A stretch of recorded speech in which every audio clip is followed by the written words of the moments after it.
Hello, hello, hello. My name is Moyo Adigan, and this is the 20 Nothing Show. I'm here with Jason Cheung, the founder of the Movement Toolbox. So we first did an episode back in October 2019. Jason had just started Movement Toolbox, and he goes from telling the story about how he accidentally joined a circus to learning parkour to teaching it. I was one of his students, probably his worst one. And it's been 6 years since then, so I'm so excited to bring Jason back. Welcome back, Jason. Thank you very much, Mua. It's good to be back. Thank you for having me on the show. And you were not my worst student. I will give you that. Can you tell? Can you like what did they do? What made them so bad? Because I was horrible. No, I you weren't can't horrible. Yeah, remember. you were very keen. You had a lot of enthusiasm, and yeah, Okay, yeah, you do a lot of other physical activity, other sports, right? So no, you're pretty able. I don't want to say that I have a worse student come to mind. Like that's not really yeah. something I focus on. But no, you were absolutely fine. Don't worry about it. Forever the professional. See, yeah, because I was hoping you would tell a story about some horrible person, and then I can make myself feel good about myself. But fair enough. That's for after you stop recording. I appreciate that. I appreciate that. Thank you. Thank you. So it's been 6 years since you came on the show, and what is going on with Movement Toolbox now? Movement Toolbox is currently dormant. It isn't currently operating at the moment because in the 6 years since we've spoken, a lot of things have happened and things have changed. It's been a bit of a journey, and so I'm just in a different place at the moment. Yeah, I mean, we spoke about that before, and I think this is a really important conversation, right? That this isn't just a conversation about, you building up a business from Movement Toolbox to where it is now, but also the ability to walk away from something that you love or you at least loved at the time and what that journey looks like as well. So I'm really interested to talk about that. But before we go into your expertise, I think it's important that we humble you a bit and try to bring you back to your music choices in 2019. Do you remember them at Yeah. all? Um, I probably erased it from my memory for good reason, Okay. so no, for the purposes of that. It's it's actually not bad at all. So you got Hall of Fame by the Script, What Do I Mhm. Know by Ed Sheeran, Don't Look Back in Mhm. Anger by Oasis, classic, and Demons by Imagine Dragons. Like Yeah, that's good, though. that is pretty good. I feel like it dates me a bit, but if you think about it, any track will pretty much date you at some point. So, yeah, they're all good artists and Yeah, good songs. So I'll stand by them. that is like, yeah, that's in a millennial pick. Like that is For that's sure, for right on the sure. money. Ugh. Do you so from 2019, do you remember any predictions that you made? You didn't make a lot. There's one that you made that could still maybe come true. It had to do with the Olympics. Oh, right. The parkour might appear in the Olympics. Yeah. I remember at the time parkour had just been made an official sport, I think, in the UK, if I remember Hmm. correctly. And I remember having mixed feelings on that. Part of Yes. its identity, like, skateboarding, for example, is in its kind of counterculture and the fact that it kind of goes beyond Becomes those kind institution. of those Yes. boundaries, right? But it being officially recognized has, potential benefits as well and bringing it kind of more towards the masses and opening it up to make it more accessible.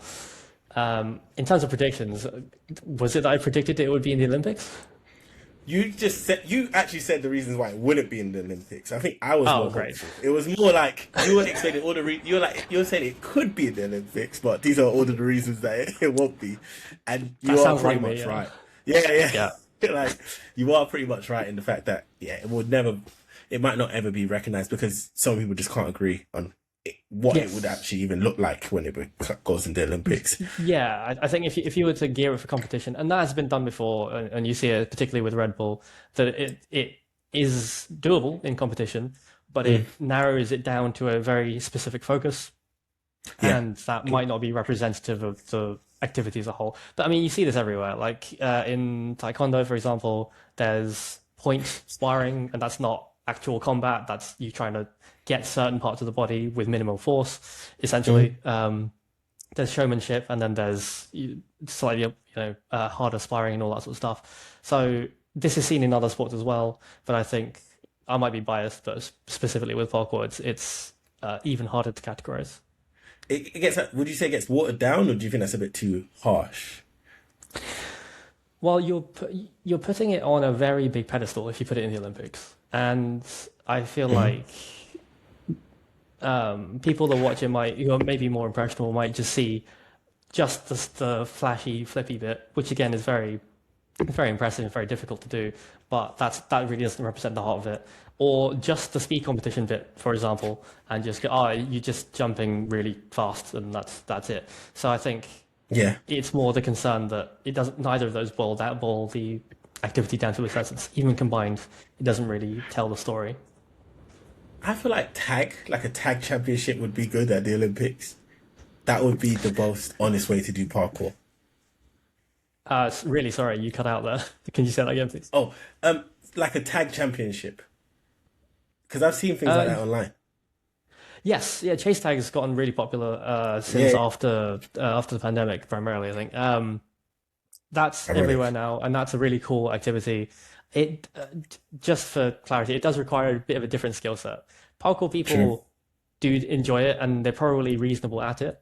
But there are certain things you do in chase tag you don't do in parkour because it's not practical or it's not safe generally.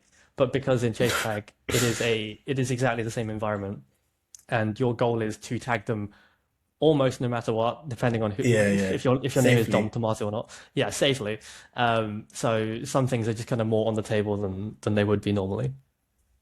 So going back to Movement Toolbox, like how would you describe it of when you made it, and like how did it evolve to its end? How did Movement Toolbox evolve? Right. So it began with me feeling like there was a missing niche in the movement coaching community where there were a lot of classes to do with specific disciplines singularly, but there was nothing really that blended them all together. And given my background in kind of bits of parkour, bits of acrobatics, bits of gymnastics, bits of circus, Mhm. I thought that fusion, that blend, was much stronger, right? And that opened way like a lot more doors for people to interact with. Um, and so that was the point to kind of highlight all of these other disciplines out there and see what you could achieve with them when you put them together. And so from a more empirical standpoint, that started with weekly classes throughout London, of which you attended one, and kind of also with performance training as well, because of course blending styles is really helpful for performance. That's what I found within the circus world as well.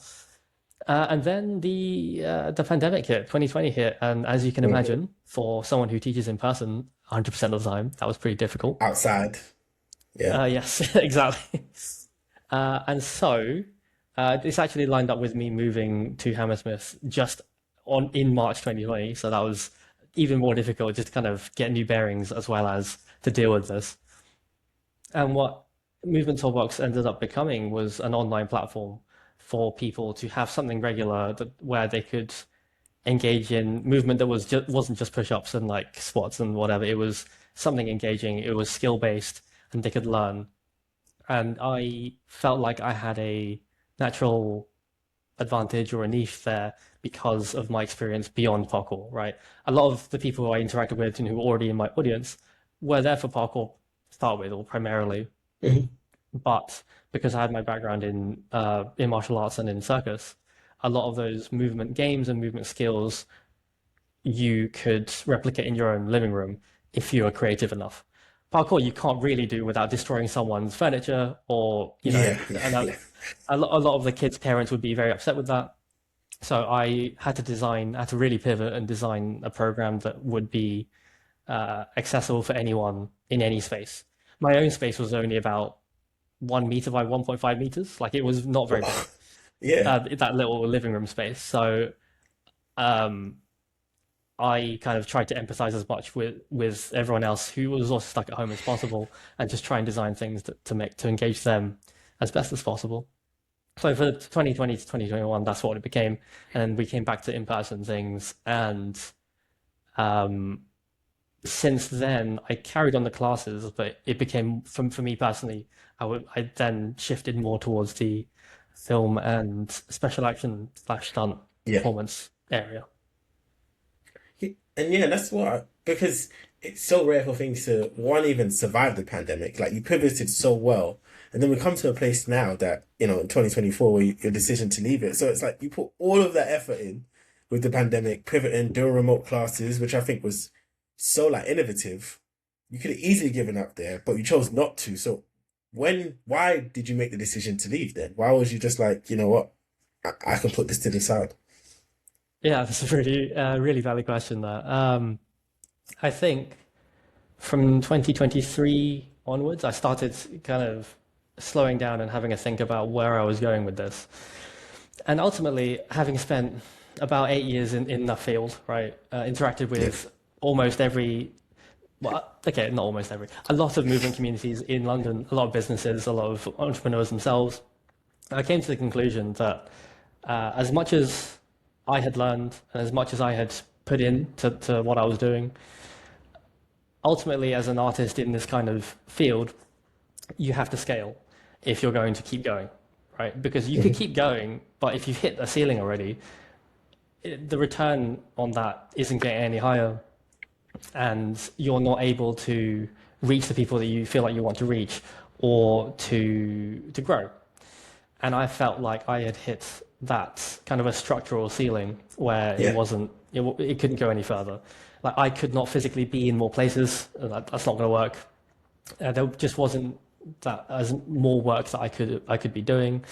I also felt like to grow, either needed a team, or I did need a team around me that yeah, I had, that was really reliable, and as well as potentially a venue as well, because at some point you hit pretty much a need for a venue, and neither of those things really came to fruition. The opportunities just weren't there for that. And I've seen it happen for others, and I've seen it succeed for others, and I've seen it fail for others. So it isn't easy, of course. And I came to the conclusion essentially that I wasn't really in a place to be able to do that. And so I started looking for areas to pivot because mhm. it, I don't think I had the drive left to continue to grind at that to find those answers. Yeah. That's insane. Just wanting to leave, even. But did you feel like then you were like, I guess, forced out? Like you just felt like you had no other choice. It had to end. It wasn't forced that I could have continued, but I think Mhm. I would have slowly felt like it may not have been worth it to continue because if you keep doing the same thing and you aren't getting anywhere, especially in a creative industry, you really, as an artist, right, you want to grow. Just in any medium, you want to grow. Yeah. And I feel like I wasn't growing. I had stopped growing a year or two back from that point. Um, and even though I then touched into the film industry, I think I pretty much bounced out of that. Like it wasn't for me. I enjoyed my time. It was really fun. Like being on set, on a film set or a TV set is one of Yeah. the most fun things. It's incredible. And it's an electrifying experience. But as a whole, I bounced off the industry. And so, okay, well, that's not really going anywhere. Yeah. The the teaching from the teaching direction, I am limited by location, by team, by scale, and in terms of performance, I had already stepped away from the roundhouse because I was Aged um, out. well, if you want to put it that way, yes. Hey. Yeah, so on all avenues, I felt like the doors were not easy to open at the time. Not to say that they couldn't be opened. I'm sure if I had tried other things or tried harder, pushed harder, perhaps, um, I could have done, I could have gone further. But I think the one fundamental thing that I learned that after all these years in all of these industries is that it's not exactly all about your skill or your capability or even your drive. It's more so oftentimes about how well you market yourself and Hmm. the network that you're able to create. Yeah. And on both of those things, I think I fell short because it's not something that I really fully appreciated the value of until much later on. That's a really earnest thing for you to say. Like, what? what made you come to that conclusion?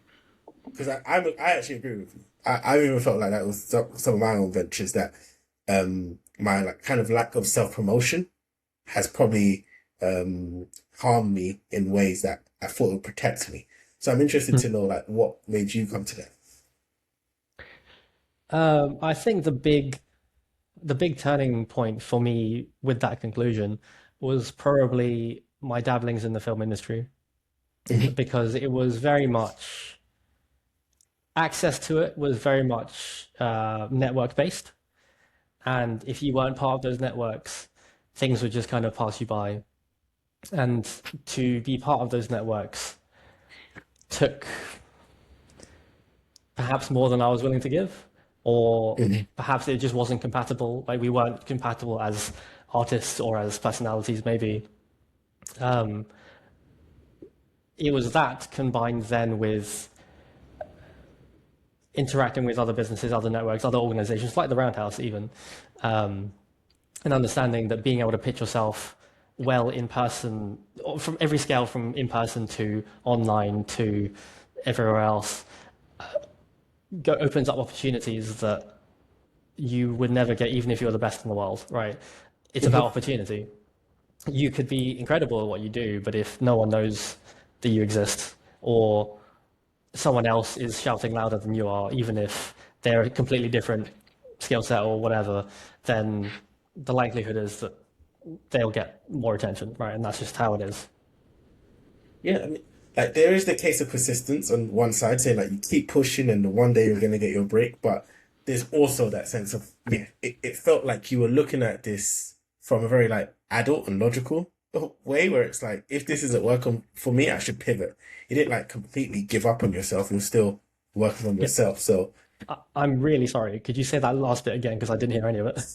oh so I'm saying that you pivoted, right? So it would be easy to just say that you gave up on yourself and didn't try, but you did see different avenues and you're just like, I guess the best decision is to move away from the movement toolbox. Yeah, I think the best way to kind of view it is that I don't see it as a failing. I don't see it as I wasn't good enough. It was a mismatch between what was needed, maybe, or what was valued, and what was given. Um, and that Can you be happens more all the time. specific? Was there like a proposition? Was there something where you realized, oh yeah, this isn't for me? Was there a moment? With the film industry, there were you work with a lot of people, and some groups really gave me a lot of energy, and other groups, and it was nothing personal or no one specific, but other groups, I just really felt like I didn't belong, Mm. and it really made me question. Okay, well, if that's the case, then what am I doing here, and how do I hone in on specifically what that might be, and how do I adjust? But in the film industry, because opportunities are so scarce, it's very difficult for you even to get the opportunity to try again, Yeah. to see what went wrong. So that for me, that avenue blocked it all, like it blocked itself off in that regard. And I reflected and felt like I had similar roadblocks in Yeah. the coaching industry and in the performance industry as well. So ultimately, I had to say to myself, maybe I'm not a good fit for this right now. And I'm still confident that I had all of the skills and all of the experience to do a good job then, but the fit overall wasn't there. Mm. Yeah, because was it just working on set with certain type of people you just did not mesh with? Yeah, it was. It might have been people I work, or directly on set with, or the organizers, or whatever. And to clarify, like 95% of people I worked with were all really lovely and all amazing. Mm. Um, and even that 5% is not like they're not like terrible people. It's Yeah, more so yeah, that again we just didn't gel, and to a degree where that relationship is part of the structure of what you're doing, what you're creating. And so if that doesn't work for whatever reason, it all it breaks impacts down. the work you're doing or Yeah. impacts the everything around the project, which isn't ideal when you're trying to create something. So yeah, overall, I think um, I had a really good time with it, and it was an awesome experience. And Mm. getting to see yourself on a big project is, if What those projects took years to come out, by the way, but the payoff was really nice. So I'm happy. what projects did you work on, if you don't mind saying? No, not at all.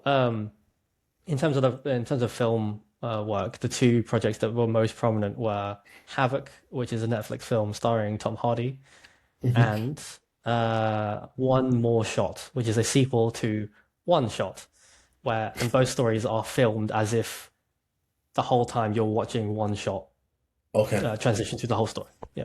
So you do stunts in those films, Yes, if it or were do being you? picky, they're not really stunts. There is You special did action because stunt has its own Yeah, stunt yeah. has its own category. But I was part of the action team on both of those, and those shoots were incredible. But I think both happened to be night shoots, so that was really long. It's just physically demanding. Um, Did you say but type one of shoots? sorry, night shoots. Oh, night shoots. Okay, yeah, yeah. Yes, yeah. So one was at nighttime on a film studio, and the studio was built up to look very exotic and very lived in. And the other was in an airport, and Fair so enough. we got to do some action in an airport at night, and that was incredible. It's crazy. And was this post-pandemic as well? Yes, yeah, it was. Yes, post-pandemic. So, so what do you do now then? Like, what's life like for you now? Like, you were doing parkour courses Monday, Tuesday, Wednesday, like all throughout the week. Yeah. Is Yeah. still doing something So, like that? after as in that year that I was taking to kind of reevaluate where I was going, I managed to find a job um, online. Well, sorry, not online. Selling software, which most of it happens online. So it was mostly remote, um, and that's such a weird, hard direction shift. And even when I say it to anyone that I meet today, it sounds ridiculous. And it Yeah. is ridiculous, to be honest. Um, but I think a lot of my reflections came after I started that, because then I then realized what it was like on let's call it the other side, right? Because I have never had a quote unquote office job, right? Up Yeah. till this point, Yeah, yeah. I had only ever been an artist doing what I was doing. Um, so, uh, for clarity, it was like, working remotely, and I think we go into the office every few weeks or so, but it's mostly remote. And that was the direct opposite of what I was doing. But what it highlighted was all the limitations and all the kind of sacrifices that I was making when as an artist that I didn't even fully appreciate that I was making. Um, for example, Yeah. holidays, time off, right? Yeah, yeah, yeah. That's normal Just in as nine a to as a five very world. quite clear, a quick clear, example, if you are an artist, a freelance artist, or your own director, company director, and you want to take time off, that is not just not work. Sorry, that is not just you not doing work. That is complete lack of income, and you're going the Yeah. other way and probably spending more money, right? There's such a shift in your existence as a person in a capitalist system, right? Yeah. Um, just to put it, lightly. So Yeah. whereas if you have a slightly more regular job, you can take time off and not feel like horribly guilty about it. Mm. Along the same lines, it was okay when I start this job. I work broadly 9 to 5, more or less, Monday to Friday. And it turns out if you are a parkour coach, for example, you work the exact opposite of those hours. But the problem Yes. is most people work regular hours. And Those so hours, when yeah. most people are available to go and see and hang out with, you are working. And so you're essentially being penalized to take time off or to see your friends and have a social life or to do anything else really with people that you know. Mm. Um, and again, this wasn't, it sounds really obvious, but it kind of, because I'd been doing it for so long, I didn't really kind of see it much as an issue until it was gone. And then that pressure lifted. And I was like, oh, okay, this Yeah. feels different. It feels good. Um, and I think that's also, quite. Oh, sorry, go ahead. yeah, go on. No, no, go, go. No, no, you're going to say another point. Go ahead, Jason. Well, the third one is perhaps the biggest one is just the financial pressure, right? Because as an artist, you are constantly you're working and you're earning, but you have to constantly be looking at the horizon, looking at what's next, looking to plan the next workshop, the next event, find the next gig, whatever it might be, and to just be able to go, yeah, I'll turn up and do the thing, and it'll be there next week too, and I just don't have to worry about that. Mm. It sounds so innocuous, but it was such a huge pressure lifted from my shoulders when I made that change. Um, but yeah, it took a little while to get used to, but again, this is just highlighting that there are not even hidden, just maybe less obvious sacrifices that you make as an artist that you might not appreciate that you're making until you experience the other side. Yeah, I think that's so insightful because I think this could have easily been a conversation about like regret and looking back and wanting to change things, but being able to see like the positive side of you making that shift as well is just so enlightening. Because you might feel innocuous too, but you're someone in like you were what in your 30s when you were doing it. You probably never had like a 9 to 5, so it was a new experience to you. So it doesn't matter if it's innocuous to other people. Um, Within that, then like, do you still move? Do you still do some form of like parkour or movement training? Yeah, so as I wrapped up, there was an overlap between me starting a corporate job and me finishing out my coaching. Obviously, I was doing a lot less, but I was still mostly teaching the university classes that I taught. But I trained a lot less. And then when I stopped all the classes, I just felt the need to take a break. I just stopped everything Mm, because it was something that I'd been doing for basically 10 years. Well, no, sorry, 13 years? 13 years. crazy. Um, I mean, yeah, since just before uni, um, and professionally for most of that as well. And I think the common phrase people say is find something you love and you'll never work a day in your life. Um, and while that's really cute and that is a nice concept, it's not necessarily true because you start blending what you love with something that is often that can be stressful or at least it is something that you really have to focus on. It's not in the fun way, right? You have to really worry about it in certain cases. Mm. And if you tie those two together for a long time, you may start to associate them not negatively, but just associate them together, right? And and on some level you just go, maybe not. So for a while I just took a break. I think it was for most of 2025 I didn't train. I eventually Dang. picked up gym again and got got back into shape because I definitely lost that. But for a while I didn't do any movement training at all. Towards the tail end of last year and the start of this year, I've started to pick up bits and pieces here again. I did a surprise visit to UCL parkour, which is pretty much where I started parkour. So that was nice. So yeah, it's looking like it's picking back up again, but I definitely felt the need to take a break just to reset and kind of center myself again. So did you miss it when you took that break? Were you would you did you have an idea in your mind that you're always going to go back into it, or was there a thing where you're just like, I might not ever do this again. I might not ever do parkour again.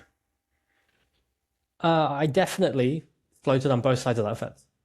Mm. I have a friend. Well, it's a friend I've had for a long time, but he used to be one of my students. But we end up just hanging out a lot. And he would always ask me because he still trains. He would always ask me when we hang out, like, "Do you wanna come join us on Sunday? Like, jump Yeah, around?" yeah. And I would just for most times he asked, I was just a hard no. Like, I am not interested. Don't ask me, kind of thing. Um, and when I was kind of in that phase, I was just like, yeah, it seems a shame though if I never go back to it, but I might never go back to it. Um, but more recently, I realized that it kind of felt like I don't know how familiar you are with like kind of superhero-esque films, but usually there's a moment where someone gives up their powers, right? Or they just go to a civilian life and they just don't look back Yeah. for a bit. Um, and it felt a little bit like that, which is kind of sad that I had been doing all these things, kind of like you pointed out earlier, and it's weird to have done all that and then to just put it to one side. Um, So I think that kind of vibe made me feel like, okay, maybe I should try and get back in touch with it, and then just without any pressure, see what it feels like. Mm. So that's where I'm at the moment, and so far it feels pretty alright.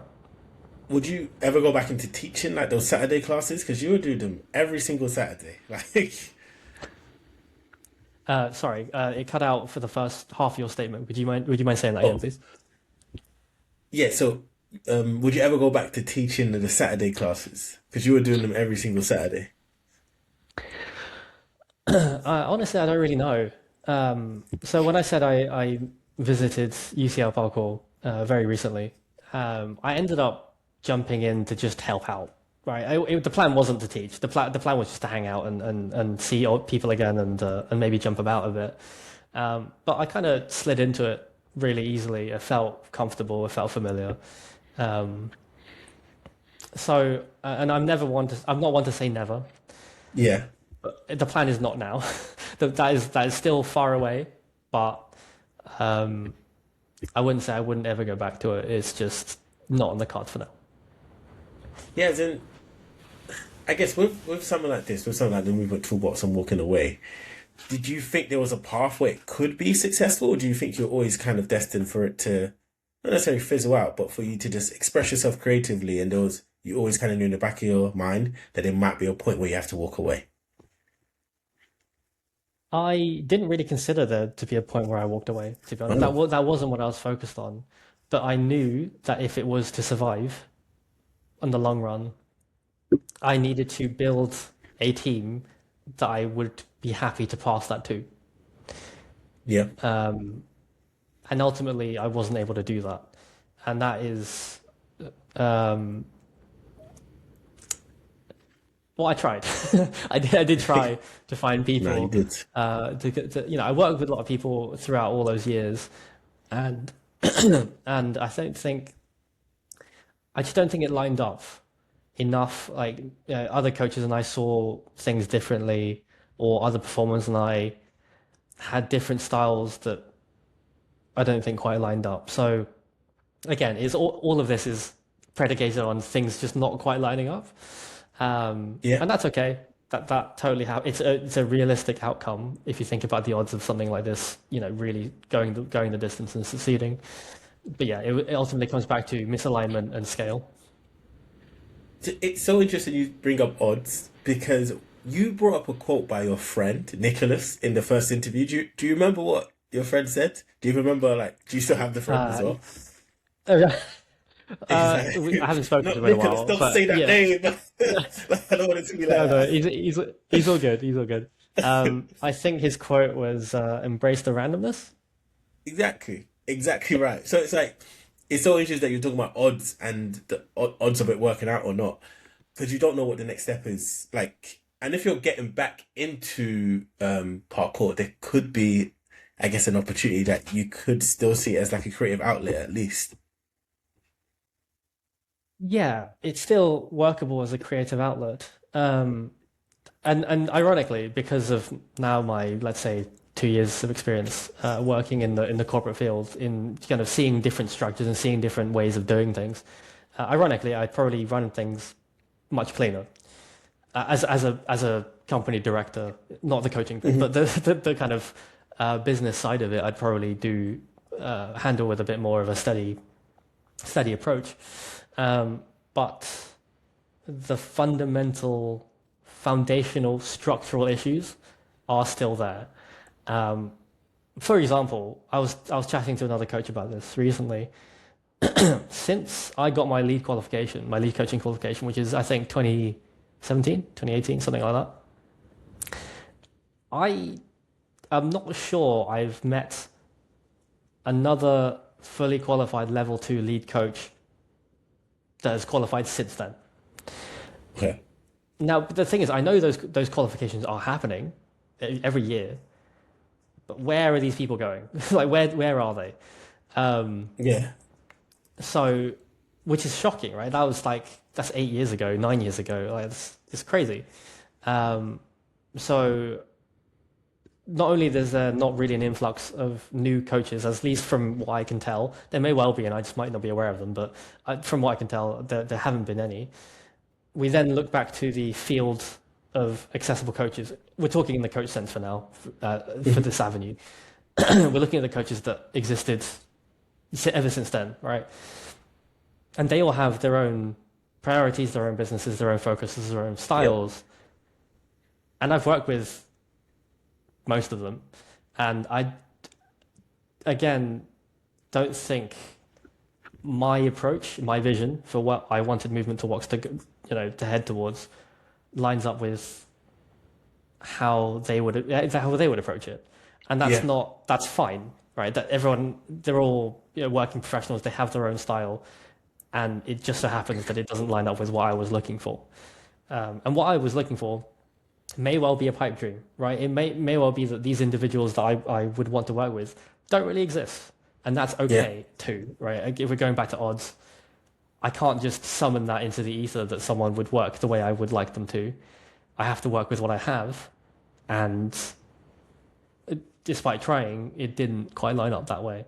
So to your question, if I was to come back into it, those structural issues still exist. And I would only really consider it if there is new material to work with. In the previous interview, you mentioned, I think it was Farid Herrera and Jacob Smart, and you said, Wow. if I can achieve something resembling that level of success, then that would be something I'll be happy with. So is that still the model you'd want to replicate if you did bring it back? And also, like, what does success look like to you now if you don't, Okay, right. So those two are phenomenal performers and athletes and coaches. They're really great people. I haven't actually touched base with them in a long time. Maybe this interview could be like a restart, like a reach now. So Maybe. we got a list. We got a list now. We got Nicholas. We got Jacob. We got Farid Herrera. Oh, goodness. Let's get back in touch with the old gang. Yeah, I just send this to all of them and just watch their faces. Yeah, but they also took very different paths because the nature of this, I say this industry, or like very broadly, the movement / coaching / performance / one-to-one personal training / whatever. All of those are blended and all of those are overlapping, right, in this particular field. They achieved success very differently.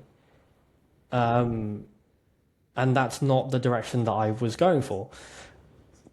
They achieved success, and from what I can tell, it was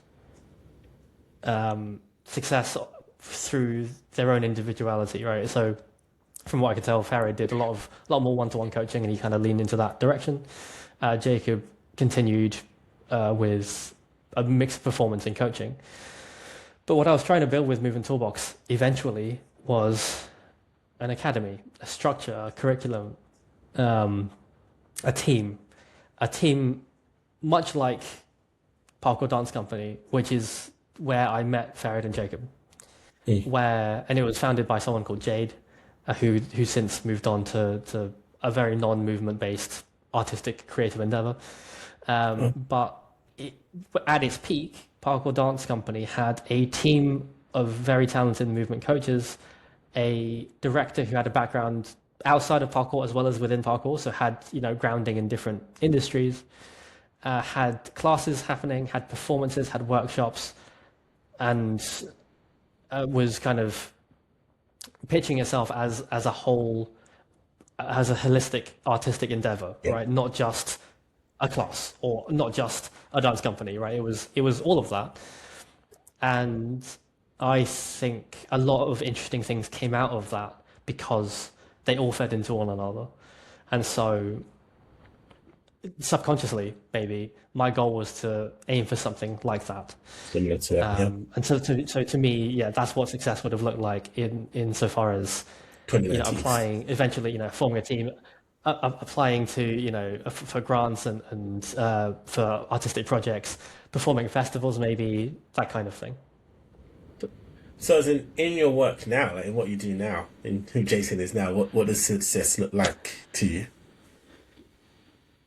I still see myself as quite new to this whole thing of corporate of working in a corporate job, and so for me, in the first year or so, it was just finding my feet and finding stability, which happened. Like that was good. I think I succeeded there. I transitioned relatively successfully out of a creative endeavor that was, let's say, successful but volatile to something that was successful and more grounded, Mm. and that allowed for me to,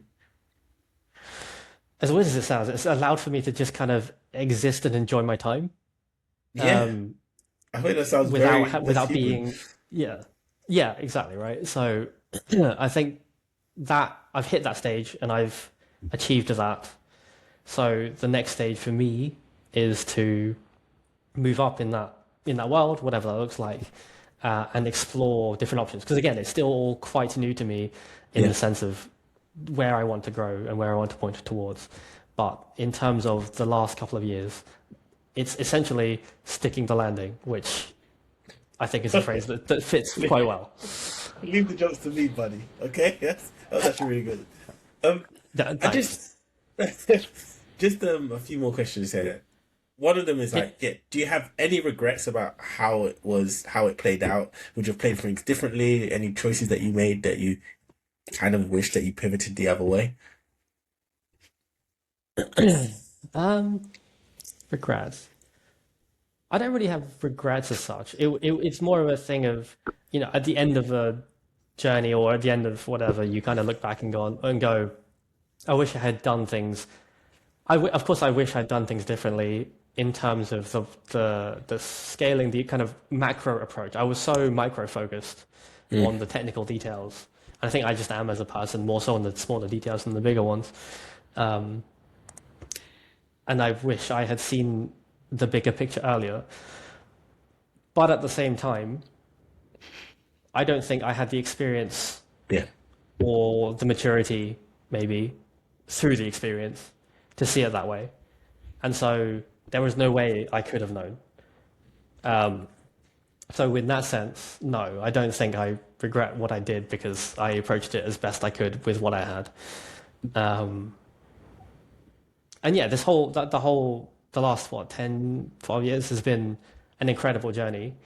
And I've met so many cool people doing it. I've done so many incredible things that I can rest easy going, yeah, I did a whole bunch of cool stuff. And Mm. now is the time where I can just take things a little bit slower. So no, I don't have any regrets.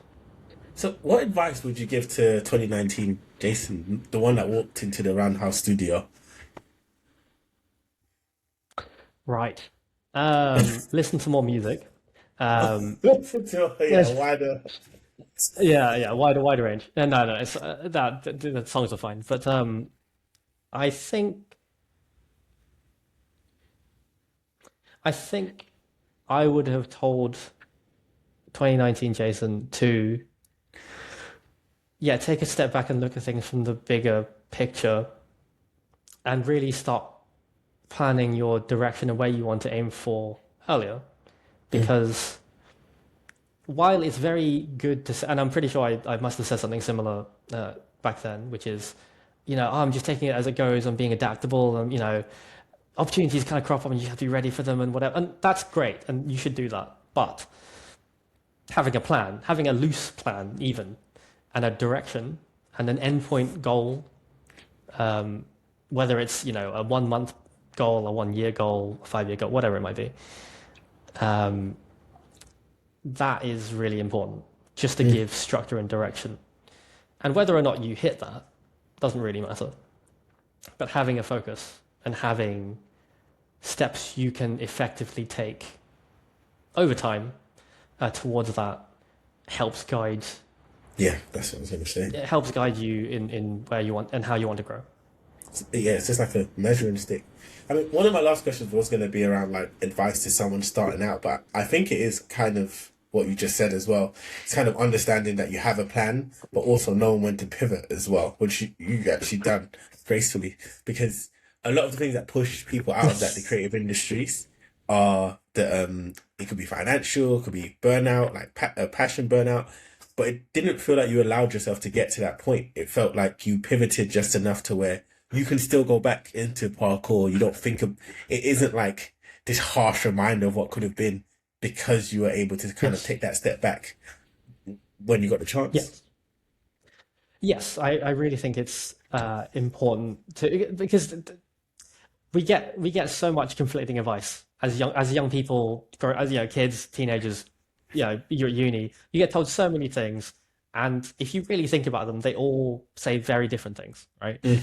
And one of the main ones is, you just got to keep at it. You just got to keep grinding at it. Keep trying. Don't give up. Never give up.